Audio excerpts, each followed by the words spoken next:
अस्सलाम वालेकुम स्टूडेंट्स। आज का जो टॉपिक है वो ये है कि इंग्लिश सीखने का आगाज़ कहाँ से किया जाए। मैं तकरीबन 9-10 साल से इंग्लिश लैंग्वेज कोर्स करवा रहा हूँ। सिर्फ इंग्लिश लैंग्वेज, यही फुल टाइम जॉब रही है मेरी। इसमें मैंने डिफरेंट तरीक़ों से इंग्लिश पढ़ा कर देखा है लैंग्वेज कोर्स के अंदर, एकेडमीज़ में भी और लाइव क्लासेस में भी, ऑनलाइन भी, और भी बहुत सारे तरीक़ों से। और उसमें डिफरेंट मेथड भी अप्लाई किए हैं तो कि इंग्लिश सिखाने का आगाज़ कहाँ से किया जाए, डिफरेंट लेवल ऑफ स्टूडेंट्स को किस तरीके से आगाज़ किया जाए।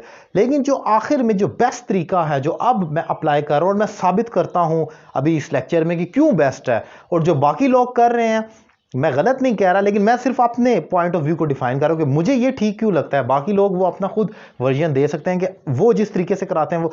हम अक्सर अकेडमीज़ में या लैंग्वेज सेंटर जहाँ पर ज्वाइन करते हैं तो वहाँ पर इंग्लिश सिखाने का आगाज़ किस तरीके से किया जाता है और हम किस तरीके से, यानी कि मैं कैसे करवाता हूँ, मेरा क्या फ़र्क है, ज़रा स्टार्ट करता हूँ, मैं आपको डिफाइन करता हूँ। तो इंग्लिश सीखने के लिए दो चीज़ें हमारे पास आती हैं। एक तो ग्रामर स्टार्ट होती है जो कि मोस्ट इंपॉर्टेंट है। मैं यहाँ पर ये कहने के लिए खड़ा नहीं हुआ कि ग्रामर की इंपॉर्टेंस कम है, इंपॉर्टेंट, बहुत ज़्यादा इंपॉर्टेंट है। और उसके साथ टेंसेस प्लस स्ट्रक्चर कह देते हैं हम, कि कुछ टेंसेस और स्ट्रक्चर्स आते हैं हमारे पास। अब वो क्या है, पहले तो देखिए ग्रामर क्या है। ऐसे समझ लें कि ग्रामर एक जुज है, छोटा सा पॉइंट है, एक छोटा सा, एक कह लें कि एक छोटा सा पॉइंट है, जुज जिसे कहते हैं, एलिमेंट है छोटा सा।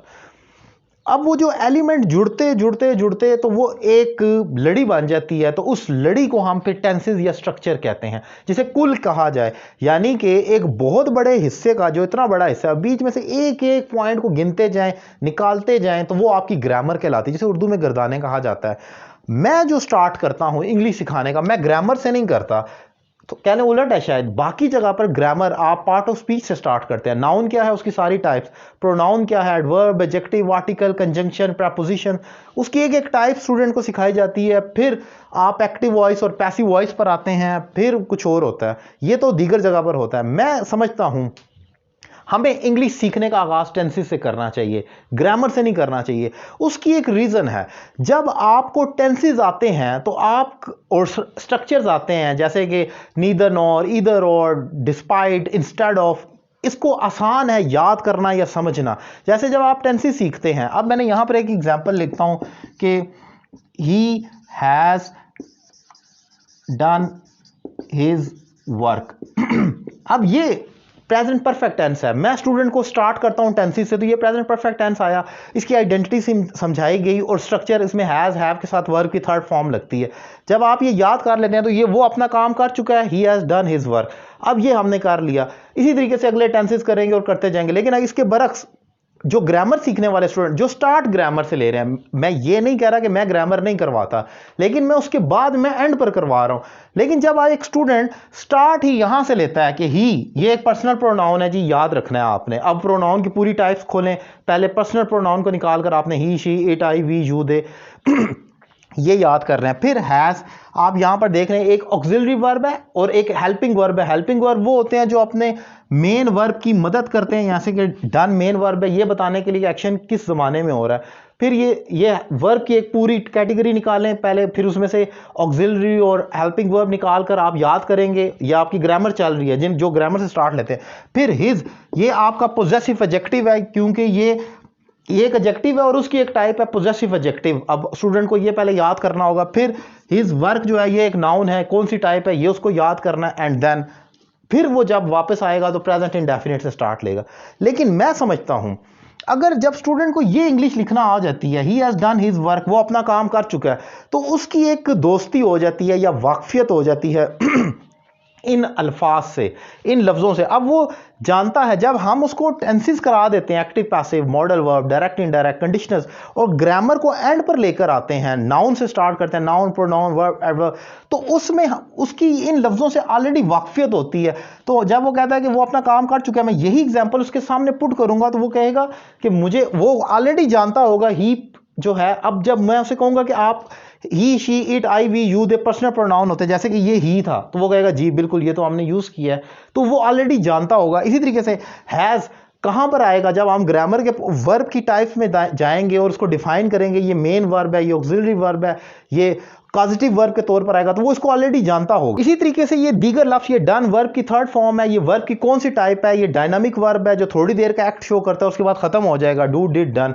सो वो ऑलरेडी डन को तो जानता होगा, लेकिन मुझे समझाने में डायनामिक वर्ब की जब मैं एग्जांपल दूंगा, ये थोड़ी देर का एक्ट है, ये डन क्योंकि ये थोड़ी देर का एक्ट शो कर रहा है, तो उसको समझने में आसानी होगी।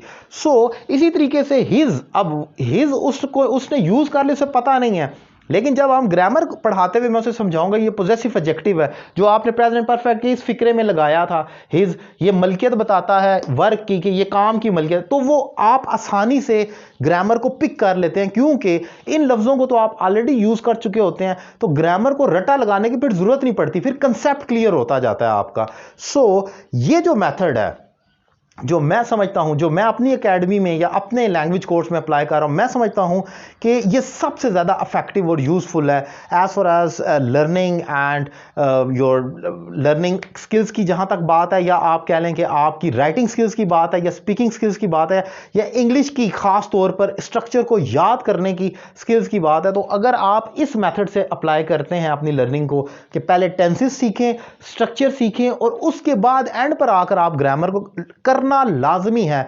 ग्रामर के बगैर इंग्लिश नहीं सीखी जा सकती। आपका कॉन्फिडेंस लेवल कभी भी बेहतर नहीं हो सकता अगर आपकी ग्रामर स्ट्रांग नहीं है, क्योंकि अगर जैसे कि मैंने यहां पर लिखा है he has done her work, अब यहां पर वो अपना काम कर चुकी है, अब यहां पर ही की पोजीशन में हर क्यों आ गया? ये गलत हो गया। अब ये गलत क्यों हुआ, ये समझाने के लिए हमें ग्रामर की मदद लेना पड़ती है। स्टूडेंट का कंसेप्ट क्लियर करने के लिए एक एक चीज ग्रामर से जुड़ी है, लेकिन सिर्फ जो बात हो रही है हाउ टू स्टार्ट कैसे करना है, तो मैं समझता हूं स्टार्ट आप टेंसेस से करें, और उसके बाद टेंसेस में जब आप वो चीजें ऑलरेडी अप्लाई कर चुके होते हैं, सीख चुके होते हैं, स्ट्रक्चर्स आपको आते हैं, तो ग्रामर को noun pronoun verb adverb adjective इसको सीखना और समझना बहुत ज्यादा आसान हो जाता है। इसके बरक्स जो टीचर्स ग्रामर से स्टार्ट करवा रहे होते हैं उससे होता ही है कि एक तो ग्रामर वैसे ही थोड़ी सी हार्ड और एक ड्राई फॉर्म में होती है, थोड़ा सा क्या लें कॉम्प्लिकेटेड है, ज़्यादा नहीं, थोड़ी सी कुछ लोगों को कॉम्प्लिकेटेड लगती है, तो स्टूडेंट ग्रामर से ही बोर होकर भाग जाते हैं और वो इंग्लिश को ही अपना डिफिकल्ट सब्जेक्ट कंसिडर कर लेते हैं, उन्हें लगता है हमें इंग्लिश कभी नहीं आ सकती।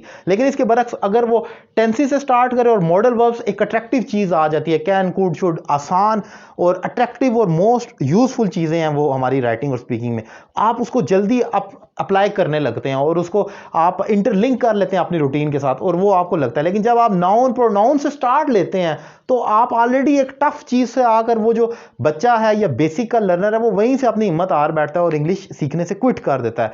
सो ये एक मेथड मैं समझता हूं कि ईजी है, इसके बाद आप ग्रामर सीखें, आपको समझ भी आएगी और आप उसे इंजॉय भी करेंगे। अगर आपको ये लेक्चर अच्छा लगा और आप मेरे दीगर वीडियो लेक्चर्स देखना चाह रहे हैं तो मेरा YouTube channel Syed Ali Raza Kazmi subscribe करें और बेसिक से लेकर एडवांस तक लेक्चर देखें। इसके अलावा अगर आप मुझसे रावलपिंडी इस्लामाबाद में कहीं मौजूद हैं तो आप मेरी लाइव क्लासेस ले सकते हैं। रावलपिंडी में मेरी एकेडमी सिचुएटेड है, नंबर स्क्रीन पर मौजूद है, अभी कॉल करें और कोर्स का आगाज़ करें। Thank you very much.